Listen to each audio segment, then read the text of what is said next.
यहाँ अय्यूब जॉब की बाइबल की कहानी का सारांश हिंदी में दिया गया है। अय्यूब की कहानी बाइबल से। अय्यूब की पुस्तक। अय्यूब एक बहुत ही नेक, ईमानदार और ईश्वर से डरने वाला व्यक्ति था। वह उस देश का निवासी था और उसके पास बहुत धन, जानवर, नौकर और एक बड़ा परिवार था। उसके 7 बेटे और 3 बेटियां थीं। ईश्वर की परीक्षा।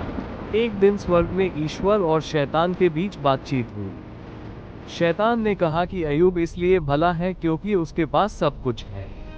अगर उससे सब कुछ छीन लिया जाए तो वह ईश्वर को कोसेगा। ईश्वर ने अय्यूब की आस्था की परीक्षा लेने की अनुमति दी, लेकिन शैतान को ये कह दिया कि वह अय्यूब की जान नहीं ले सकता। अय्यूब की कठिनाइयाँ। शैतान ने अय्यूब के जानवरों, नौकरों और बच्चों को नष्ट कर दिया। फिर उसने अय्यूब को सिर से पांव तक भयानक फोड़े फुंसियों से भर दिया। उसकी पत्नी ने भी उसे कहा कि वह ईश्वर को कोस कर मर जाए, लेकिन अय्यूब ने यह नहीं किया। उसने कहा, क्या हम ईश्वर से केवल अच्छा ही लें और बुरा न लें? मित्रों की प्रतिक्रिया।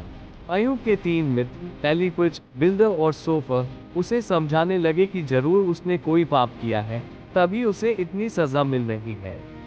लेकिन अय्यूब बार बार अपनी निर्दोषता की पुष्टि करता रहा। ईश्वर का उत्तर। अंत में ईश्वर ने एक तूफान के बीच अय्यूब से बात की। उसने अय्यूब से पूछा कि क्या वह सारी सृष्टि को समझता है या उसे चला सकता है। ये दिखाया गया कि इंसान ईश्वर की योजना और ज्ञान को पूरी तरह नहीं समझ सकता। अंत में बहाली। अय्यूब ने ईश्वर के सामने पश्चाताप किया और ईश्वर ने उसे क्षमा कर दिया। उसने अय्यूब को पहले से भी अधिक आशीष दी, 2 गुना धन, नए बेटे बेटियां और लंबी उम्र। अय्यूब की कहानी हमें सिखाता है कि कठिन समय में भी धैर्य रखना चाहिए और परमेश्वर पर विश्वास बनाए रखना चाहिए। इस कहानी के द्वारा ईश्वर आप सभी को आशीष दे।